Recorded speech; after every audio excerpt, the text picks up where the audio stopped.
Fame is fleeting, legends evolve, and some simply disappear. The Weeknd, once a mysterious figure in the music scene, was never meant to last forever. But why is he erasing himself? What remains when the Weeknd is no more? Before the sold-out stadiums, the Grammys, and the Super Bowl performances, there was Abel Tesfaye, a quiet kid growing up in Scarborough, Toronto. Raised by his mother and grandmother after his father walked out when he was just a child, Abel's home was rich with Ethiopian culture. However, once outside those doors, he faced a different world. By the age of 11, Abel was already experimenting with drugs, marijuana, psychedelics, anything to escape the harsh realities of life. "I used to go on stage drunk," he later admitted, reflecting on his early years. School never felt right, and by 17, he made a choice that would change everything. He dropped out and never looked back. Abel and a few close friends took a leap of faith, moving into a small apartment in the city. They survived on stolen food and whatever money they could scrape together. One weekend, he packed his things, left home, and never returned. "I grew up in Scarborough. I dropped out of high school. Me and my friends just left home, man. We started living the downtown life. I knew that I really wanted to be something, I just didn't know what." And just like that, the Weeknd was born. Finding solace in music. In the chaos of his newfound independence, Abel found solace in music. He began crafting haunting melodies and raw lyrics that captured the loneliness and rebellion of his reality. "You're singing to people, you know it's an emotional thing," he would later say, acknowledging the power of music to connect with others. Living in a rundown house filled with the aroma of weed and regret, Abel spent his days partying and his nights making music. This house became infamous, known as the House of Balloons. In 2010, with zero promotion, no face, no name, just a vibe, the Weeknd dropped 3 songs on YouTube, and the world lost its mind. His shadowy presence and the hypnotic nature of his songs left fans scrambling for answers. Who was this guy? A band? A producer?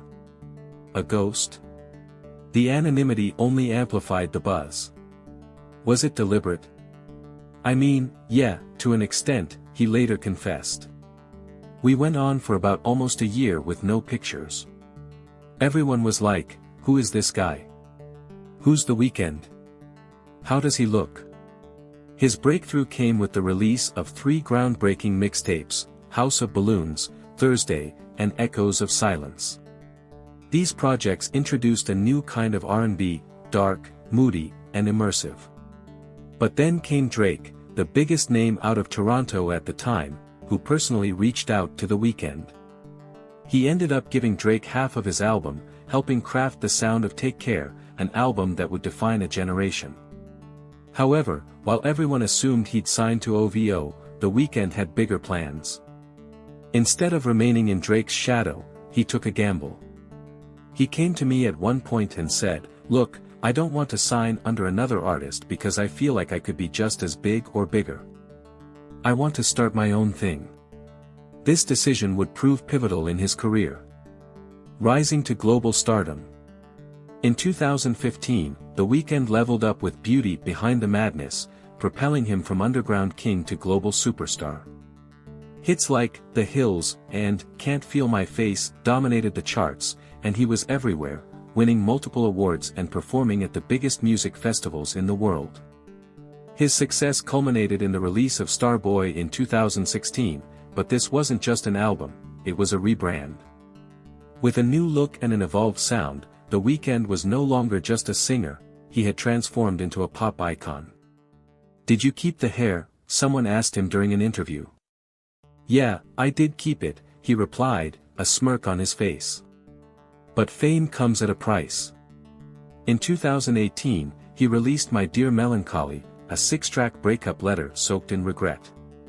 The high of Starboy had faded, and the heartbreak, pain, and toxicity were all laid bare.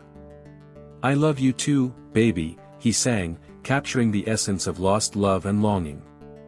Then came After Hours in 2020, marked by the red suit, bruised face, and the Twisted Vegas Nightmare. Blinding Lights became the biggest song of the decade, breaking records left and right. For the first time, The Weeknd wasn't just performing, he was telling a story, one of chaos and redemption. The After Hours era was a reflection of his journey, encapsulating the highs and lows of fame.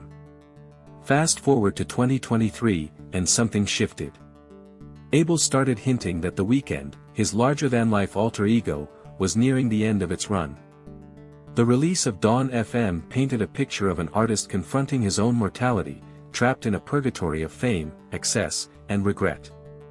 The glossy, synth-heavy sound felt like the final ride of a character he had been playing for over a decade. The revelation and the end of an era. Then came the biggest revelation: The Weeknd was fading out. He was ready to retire the persona that had defined his career. The Idol, a controversial series that blurred the lines between fiction and reality, left fans questioning Abel's creative choices. His final cinematic statement as The Weeknd was "Hurry Up Tomorrow," a surreal farewell that reinforced the death of the persona. Shortly after, he released the soundtrack for Hurry Up Tomorrow, marking his last album under the Weeknd name. This was the closing act, the last chapter, the final nail in the Weeknd's coffin. No more red suits, no more late-night anthems of self-destruction.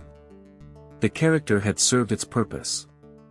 As he prepared to step into a new era, Abel promised something new, something raw and unfiltered. For the first time, he was ready to embrace the spotlight as himself. What would you tell your 17-year-old self who left home, moved into a small apartment with a friend? He pondered. You know eventually that young Abel was going to become the Super Bowl halftime star. You've accomplished so much. What would you tell that kid? Don't quit. Leaving behind the mystery, the heartbreak-fueled benders, and the hedonistic anthems that made him famous, Abel Tesfaye transitioned from a nameless mystery on YouTube to headlining the biggest stages in the world.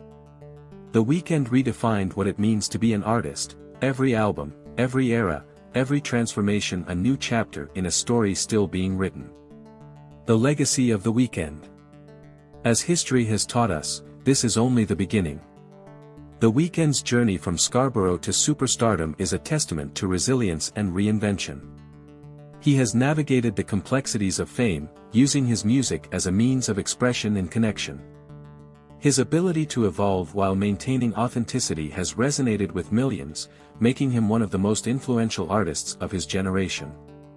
In an industry often dominated by fleeting trends and superficiality, The Weeknd stands out as a beacon of artistic integrity.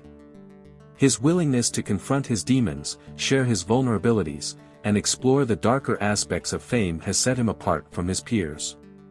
Each project has been a reflection of his growth, both personally and creatively.